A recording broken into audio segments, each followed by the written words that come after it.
Wait a second. What? It wasn't so bad. That's a problem. 999 amps apparently. And then what are you supposed to do when you run out of 5 rods? Buy another machine? I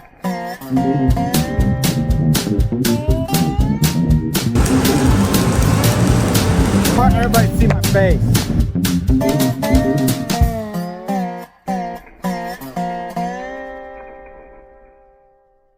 Gone are the days where you have to spend as much money as you spent on your first car to get a welding machine in your garage.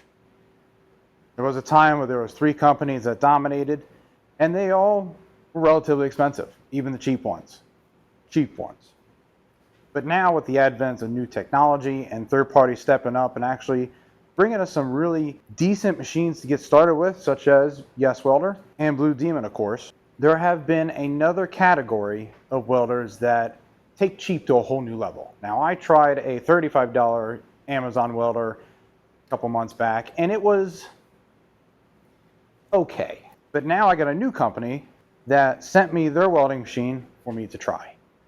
And the name of that company is Cephosby, and they sent me their Mini Stick 120. So we're going to open this box and do an unboxing and review and see how well this thing really does. Now, it seems like everybody's got some sort of special way to open a box other than a knife. I've seen some swords, I've seen some chainsaws, I've seen circular saws. Since this is a welding channel, we're going to use a death wheel.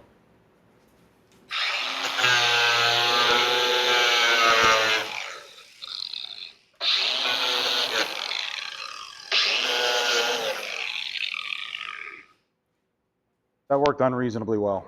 Look at that. Inside the box is a box.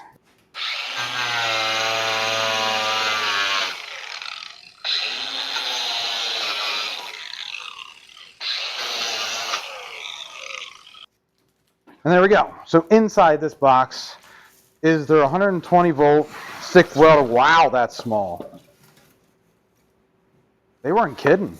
They did tell me this thing was hand size, pocket size, or they tell me it was small. But in the box, you get a welder, plugs into a 120 volt only, a stinger.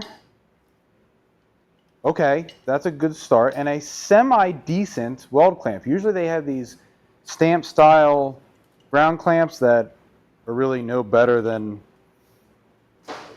jump starter cables. I also get wire brush and chipping hammer, kinda. And I actually get some E6013, 2.5 mil, so that's 3/32 of an inch, vacuum sealed. Okay, we're definitely going to try those. This is going to be a very unbiased and honest review. I already warned them of that. They were okay with it.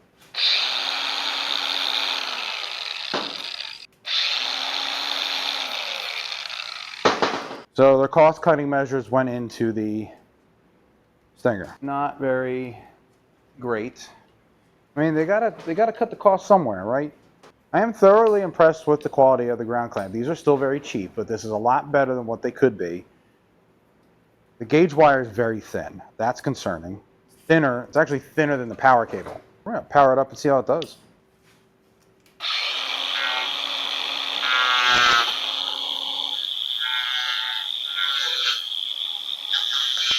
Ooh, that was close to my fingers.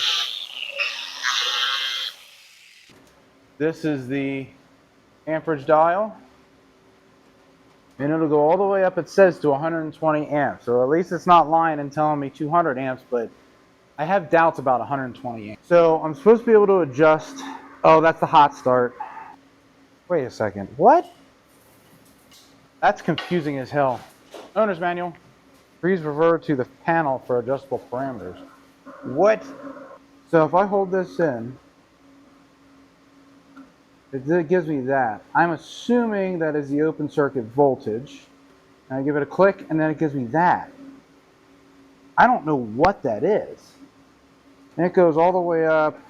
It's 999. And then down to 100. 100 to 1,000. What could that possibly be? I'm going to set it in the middle, and we're going to play with it. Then I hit it again, and then it gives me this. And this goes from 80 to 330. These are weird numbers. This doesn't make any sense. All right, we'll start in the middle of 165. All right, so I guess we'll figure out these settings as I go. It's going to take a little bit of messing with. Now, they only gave me in the package, vacuum sealed package, 5 rods, and it says 6013 on them. I have a bunch of Blue Demon filler metals, which Blue Demon is the sponsor of this channel, which is why I'm wearing the jacket, why I wear the Pano V2 hood, and of course why I use their rods. I've been using their products ever since I started welding in my own home. Weld, yep, we're on. All right, so we're at 70 amps, which is usually where I run 332, 6013, just about. At 70 amps on this thin metal, I should be able to get full penetration and then some.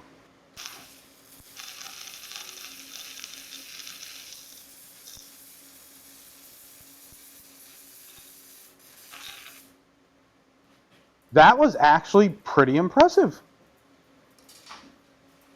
I'm not gonna lie, that wasn't so bad.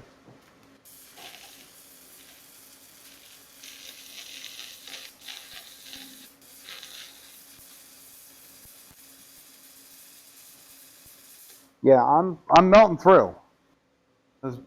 I mean, this is 12 gauge metal, don't get me wrong, but usually these machines don't have the power to push that through.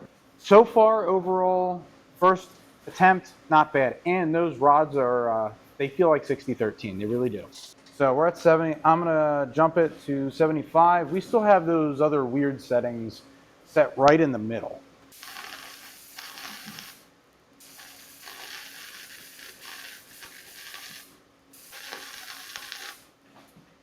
Yeah, okay, it's starting to get a little intermittent.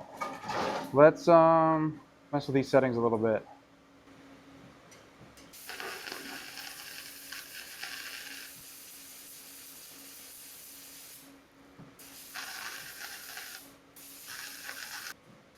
I mean, shit, that ain't bad.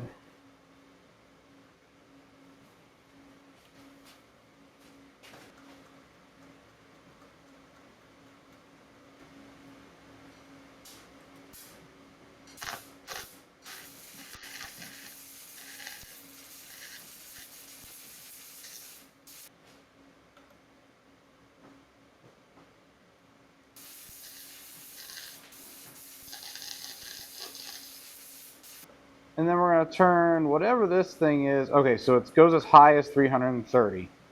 Whatever that means. Yeah, that's about what that feels like. I think that intermittent issue seems to be the rods themselves. I don't necessarily think it's the machine. To test that theory, drop test. To test that theory, I got some quality Blue Demon 6013 welding electrode that is also 332. We're going to see how well these do on the same settings. Oh, interesting. Doesn't like these rods too much. That's a problem. Maybe it's not the rods.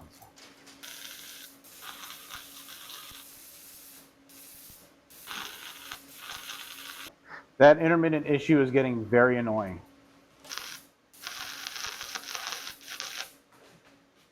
Still. Oh, la, la, la, la, la, la, la, la. So now it's stuck.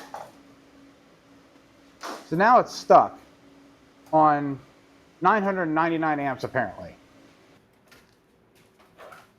This is my Simder whatchamacallit. Okay, this is the $35 welding machine that I bought from Amazon a couple months ago to try the cheapest welder on Amazon. And to be perfectly honest with you, it's not bad. Not great, but not bad.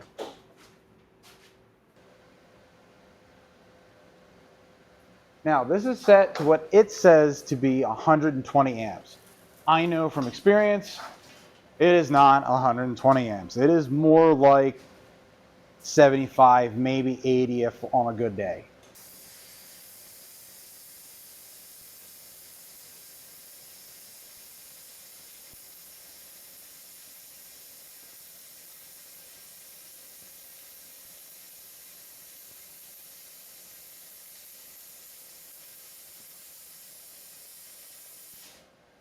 Okay, that machine's $35. So what have I learned today? Well, I have learned that my $35 cinder welder really isn't so bad. Because this thing that cost $80 seems to only like the rods that it comes with. And then what are you supposed to do when you run out of 5 rods? Buy another machine? I tried to run the Blue Demon 6013, which has worked great on every other machine and is been the rod that I've used on many projects, and it has a hard time running. Even talking about 6013, which is the most common beginner rod to use, the $35 machine beat it by a substantial margin. So I'm a little frustrated.